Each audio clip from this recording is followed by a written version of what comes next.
Hello and welcome back to Global LPG Conversations, Argus's podcast where we cover the latest in LPG markets and prices. My name is David Appleton. I'm VP for LPG at Argus. I'm currently in Cape Town here in late November. We are here with David Tyler from the World Liquid Gas Association. Hello, David. Hi, David. Nice to be here.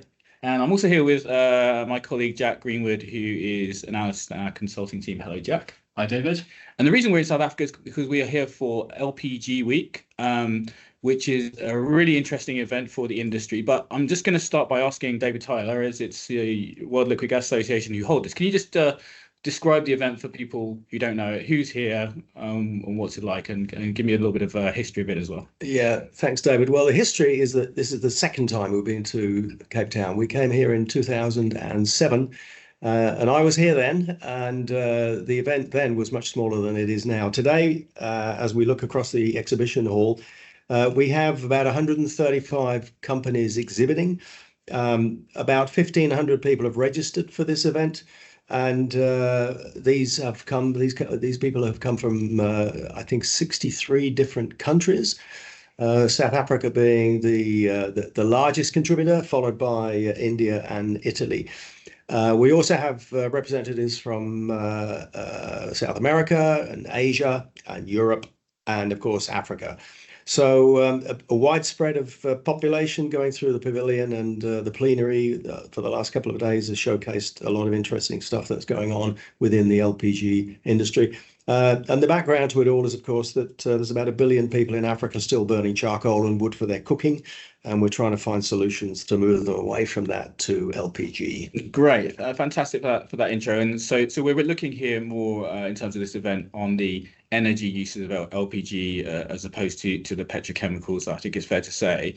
And you mentioned that there's a plenary and a conference and lots of interesting discussions. So again, I'm just going to ask you, Dave, first. Can you give me sort of your key takeaways or interesting points from those discussions?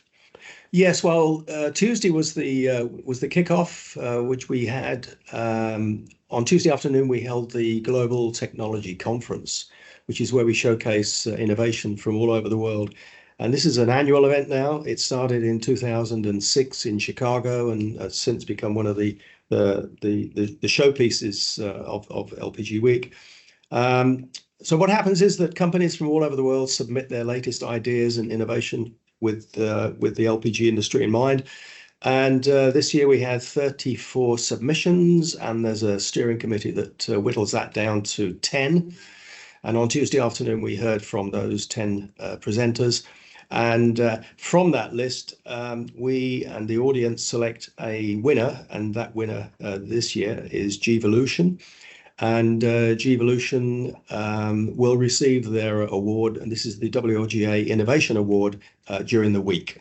Great. And can you briefly describe what they went for? What's the innovation there? Yes, I mean, their innovation is focused very much on technology. They're looking at ways to make engines more efficient, both on the road and also on the rail. They work very closely with railway companies, looking at ways to improve efficiency of locomotives. And they're also looking at renewable fuels used in those applications as well. So it's something that Gvolution have been working with us on over the last 15 years. They've regularly submitted submissions to GTC over the years, but this year it's caught the audience's attention, and they walk off with the first prize. Brilliant. Congratulations to them. Moving to you, Jack, you were not here in Cape Town in 2007, I don't think. So this is, I think, is it your second LPG week? Yes. Okay. Can I just start with a very broad question? Was there anything that was really interesting to you in terms of like the application, the usage of LPG that stuck out from this week? So one thing that really stood out to me actually was the marine fuels that was spoken about as a whole seminar that was given by various people about that. Obviously, one of the big talking points was the use in large shipping containers like VLGCs or container ships, which is something that we've looked at. WLGA have put out papers about. It's very often talked about. But what I wasn't expecting to hear about was the usage in small boats, actually, in like fishing or in like these tourism boats, and like how much success a lot of these startups were having in places like India about like fuel savings and efficiencies gains there. And that was really interesting and exciting to hear about. Cool. Yeah. And come back to you, David. You mentioned the context here is in particular, and obviously in Africa there's a huge challenge with that. And I think we've seen a lot of discussions over the past couple of days. What would be your key takeaway about growing the clean cooking markets in Africa going forward from the conference? Okay, before I speak about that, let me just follow up on what Jack talked about, which was LPG in marine applications. It would be interesting to know that Pertamina in Indonesia have just put the 3 kg cylinder that they've used for penetrating the commercial market, the residential market, into fishing boats, and they've now completed the conversion of 140,000 fishing boats to LPG around the islands of Indonesia. So that's a phenomenal achievement.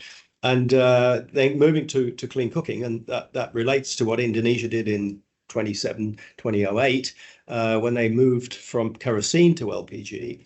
That's one of the models that's been looked at by the South African government here. I heard during the week that South Africa is spending about 3 billion rand on kerosene subsidies. And I think there's a real opportunity in South Africa to mirror what Indonesia did all those years ago, and is continuing to develop that sector. Okay, yeah, very interesting.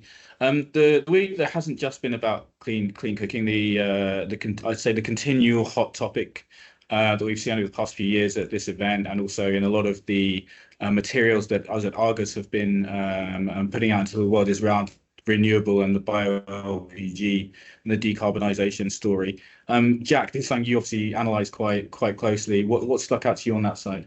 Yeah, no, I was particularly interested by how many new methods we're seeing still emerging, even now after many years of exploring this sector. People are still coming up with new ideas.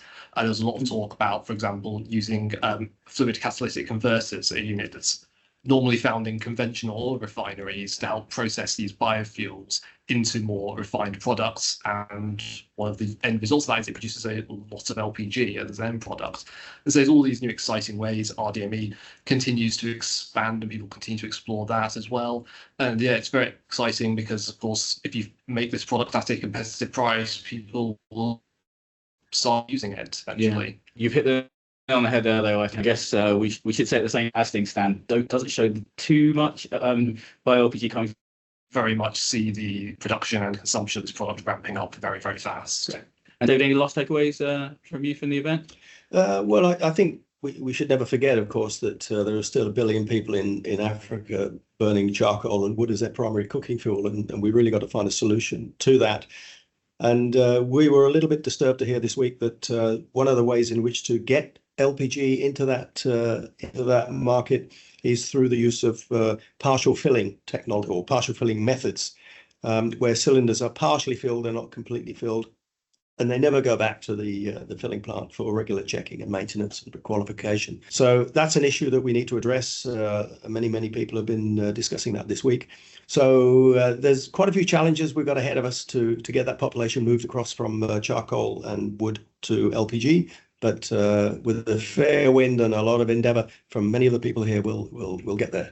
Great. And then finally, just before we wrap up, LPG Week 2025, where is that? It's going to be in Rio de Janeiro next year in September.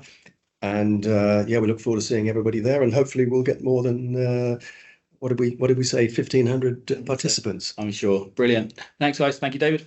Thanks, David. Thanks, Jack. Thanks, David. Okay, thank you, everybody, and look forward to coming back to you on the next edition of Argus Global LPG Conversations.